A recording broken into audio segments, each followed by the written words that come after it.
तस्बिन नमस्कार, म विश्वास सुवेदी। तस्बिन राजा ज्ञानेन्द्र शाह आज दिउँसो शीतल निवासको मुख्य प्रवेशद्वार अगाडि देखिएपछि एक अप्रत्याशित दृश्य सिर्जना भयो। सामान्य पहिरनमा सजिएका राजा ज्ञानेन्द्र गेटबाट बाहिर निस्किएर आगन्तुकहरूलाई अभिवादन गर्दै थिए। त्यसै क्रममा एकजना मध्यम उमेरका व्यक्ति राजा ज्ञानेन्द्रको नजिक पुगे र केही जिज्ञासा राखे। राजा ज्ञानेन्द्रले तत्कालै सहज मुस्कानका साथ ती व्यक्तिलाई प्रत्युत्तर दिनुभयो। उहाँको हाउभाउमा कुनै किसिमको औपचारिक आडम्बर थिएन। दुवैजना केही क्षण एक आपसमा झुकेर कुराकानीमा व्यस्त भए। राजा ज्ञानेन्द्रले ध्यानपूर्वक ती व्यक्तिका कुरा सुनिरहनु भएको थियो र बेला बेलामा टाउको हल्लाउँदै सहमति जनाइरहनु भएको पनि थियो। उहाँको अनुहारमा जिज्ञासा र आत्मीयता स्पष्ट देखिन्थ्यो। उता गेटको छेउमा दुईजना सुरक्षाकर्मीहरू भने शान्तपूर्वक उभिरहेका थिए र उनीहरूले पनि उक्त दृश्य निहालिरहेका थिए। उनीहरूको हाउभाउमा कुनै तनाव थिएन, जसले राजा ज्ञानेन्द्रको सहज र खुल्ला वातावरणलाई दर्शाउँथ्यो। कुराकानीको क्रममा राजा ज्ञानेन्द्रले आफ्ना हातहरूलाई सामान्य रूपमा हल्लाउँदै केही कुरा व्यक्त गरिरहनु भएको थियो,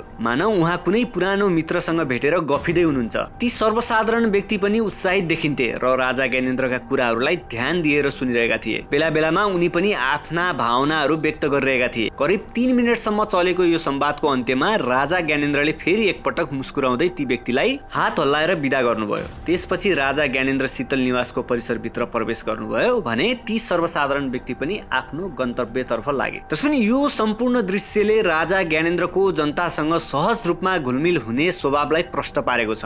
उहाँको हाउभाउमा कुनै बनावटीपन थिएन र एक सामान्य नागरिकसँग पनि खुलेर कुरा गर्ने उहाँको यो शैलीले धेरैलाई प्रभावित बनाएको छ। यो घटनाले फेरि एकपटक राजा ज्ञानेन्द्र र जनताबीचको सम्बन्धलाई चर्चाको विषय बनाएको छ। त्यसपछि तपाईहरुलाई यो भिडियो देखिसकेपछि तपाईहरुको मनमा लागेको कुराहरूलाई कमेन्ट मार्फत आफ्नो प्रतिक्रिया दिनुहोला र तपाईहरुले यो भिडियो अन्तसम्म हेर्दै हुनुहुन्छ भने कहाँदेखि हेर्दै हुनुहुन्छ त्यो पनि कमेन्ट गरिदिनु होला।